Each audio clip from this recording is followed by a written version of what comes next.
Hi, second grade, it's Miss Huerta here, and today we are just going to briefly go over how to tell days apart.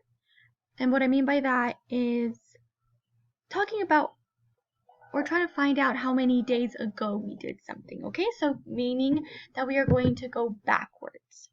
So if we look at our calendar and we look at our date for today, today is August 10th. It's Monday, August 10th.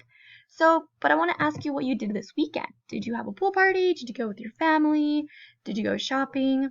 Okay, so we would need to find out how many days ago you did that event. So Saturday, so we need to find how many days ago Saturday was. So if today is Monday the 10th, and one day ago it was August 9th, that means that 2 days ago it was August 8th. 2 days ago.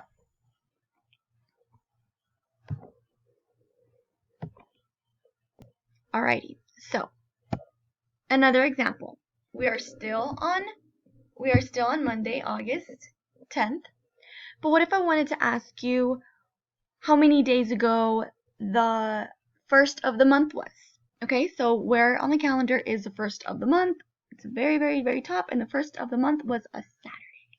Okay, so we're trying to find out how many days ago, and remember, this means going backwards in time when counting. So we could do a very simple math equation, because if today is the 10th and we want to find out what the first of the month was, we could just do 10 minus 1 equals 9. Okay? Or we could really see here on the calendar and go backwards.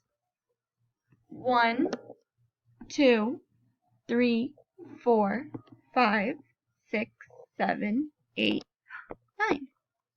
So 9 days ago, it was the first of the month. Alrighty, second grade. Welcome back. Happy Monday. And I hope that this will help you because you will have to count or go backwards a couple days on one of your assignments for this week. So thank you for watching, and I will see you soon.